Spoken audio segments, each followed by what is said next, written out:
India, Shri H.D. Kumaraswamy for the welcome address. ಬಂಧುಗಳೇ ಸ್ವಾಗತಿಸಿ.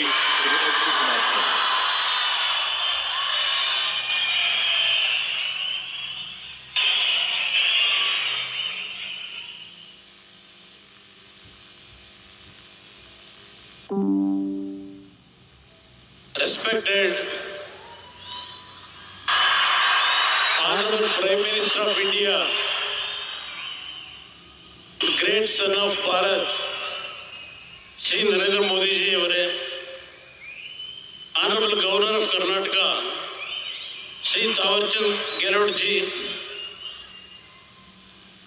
Honorable former Prime Minister Shri H.D. Devegowda avare, ಇವತ್ತಿನ ಆದಿಚುಂಚನಗಿರಿ ಮಹಾಕ್ಷೇತ್ರದ ಭೈರವೈಕ್ಯ ಮಂದಿರದ ಉದ್ಘಾಟನೆಯ ದಿವ್ಯ ಸಾನ್ನಿಧ್ಯವನ್ನು ವಹಿಸಿರ್ತಕ್ಕಂಥ ಪರಮ ಪೂಜ್ಯ ನಿರ್ಮಲಾನಂದ ಸ್ವಾಮೀಜಿಯವರ ಪಾದಾರವಿಂದಗಳಿಗೆ ನನ್ನ ಗೌರವಪೂರ್ವಕ ನಮನಗಳನ್ನು ಸಲ್ಲಿಸಿ, ಮತ್ತೊಬ್ಬ ಈ ಮಠದ ಅತ್ಯಂತ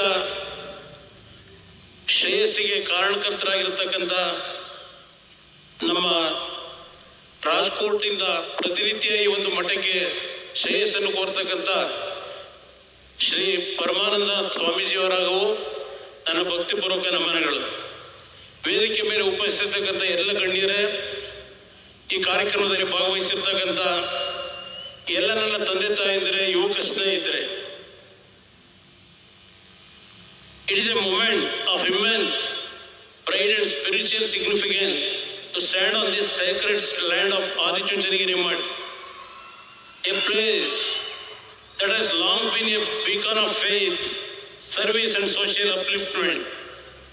Today's occasion, marking the inauguration of the sacred memorial of the Reverend Yugayogi Parama Pujya Jagadguru Padma Bhushan Shri doctor Balagangadharanatha Mahaswamiji ಅವರು is not merely a ceremonial event but a tribute to a life dedicated to humanity. The Adichunchanagiri Mutt has played a transformative role in education, healthcare and social service, earning the love and respect of millions. On this auspicious occasion, I humbly express my heartfelt gratitude to the Honorable Prime Minister for the immense trust reposed in me by entrusting me with the responsibility to serve as the Union Minister under his leadership. I remain deeply committed to upholding this trust and striving tirelessly to bring a good name through dedicated service to the nation and to the Prime Minister. ಕರ್ನಾಟಕದ ಆಧ್ಯಾತ್ಮ ಮತ್ತು ತ್ರಿವಿಧ ದಾಸೋಹದ ಇತಿಹಾಸದಲ್ಲಿ ಪರಮಪೂಜ್ಯ ಬಾಲಗಂಗಾಧರನಾಥ ಸ್ವಾಮೀಜಿಯವರ ಅಜರಾಮರ ಧ್ರುವತಾರಿಯಾಗಿ ನಿರ್ವಹಿಸಿರ್ತಕ್ಕಂಥ ಅವರ ಕೆಲಸಕ್ಕೆ ನನ್ನ ಭಕ್ತಿಪೂರ್ವಕವಾಗಿ ನನ್ನ ನಮನಗಳು. ಅನ್ನ ಅಕ್ಷರ ಆಶ್ರಯ ನೀಡುವ ಮೂಲಕ ಅಸಂಖ್ಯಾತ ಬಡ ಮಕ್ಕಳ ಪಾಲಿಗೆ ಜ್ಞಾನದ ಬೆಳಕಾಗಿ, ಅಸಂಖ್ಯಾತ ಬಡ ಕುಟುಂಬಗಳ ಪ್ರತ್ಯಕ್ಷ ದೈವವಾಗಿ ಮಹಾಸ್ವಾಮೀಜಿ ಅವರು ನಮ್ಮ ಹೃದಯಗಳಲ್ಲಿ ಶಾಶ್ವತವಾಗಿ ನೆಲೆಸಿದ್ದಾರೆ. ಆಧ್ಯಾತ್ಮದ ಜೊತೆಗೆ ಶಿಕ್ಷಣ, ಆರೋಗ್ಯ, ಪರಿಸರ ಇತ್ಯಾದಿ ಕ್ಷೇತ್ರಗಳಲ್ಲಿ ತಮ್ಮ ಜೀವಿತ ಕಾಲದ ಉದ್ದಕ್ಕೂ ಅವಿರತವಾಗಿ ದುಡಿದ ಮಹಾಸ್ವಾಮಿಗಳು ತಮ್ಮ ಸಾಧನೆ ಮತ್ತು ಸಂದೇಶಗಳ ಮೂಲಕ ನಮ್ಮೆಲ್ಲರಿಗೂ ದಾರಿದೀಪವಾಗಿದ್ದಾರೆ.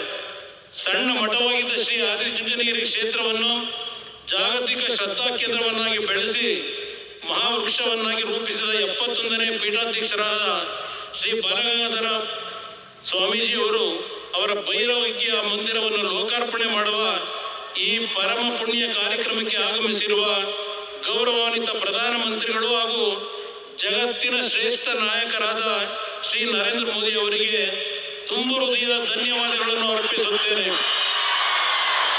ಕರ್ನಾಟಕದಲ್ಲಿ ಶಿಕ್ಷಣ, ಪರಿಸರ ಮತ್ತು ಆರೋಗ್ಯ ಕ್ಷೇತ್ರಗಳಲ್ಲಿ ಮೌನ ಕ್ರಾಂತಿಯನ್ನು ಮಾಡಿದವರು ಶ್ರೀ ಬಾಲಗಂಗಾಧರನಾಥ ಸ್ವಾಮೀಜಿಯವರು. ಜೋಳಿಗೆ ಹಿಡಿದು ಹಳ್ಳಿ ಹಳ್ಳಿಯನ್ನು ಸುತ್ತಿದ್ದ ರೈತಾಪಿ ಮಕ್ಕಳ ಜ್ಞಾನಾರ್ಜನೆಗೆ ದೊಡ್ಡ ಕೊಡುಗೆಯನ್ನು ನೀಡಿದ್ದಾರೆ.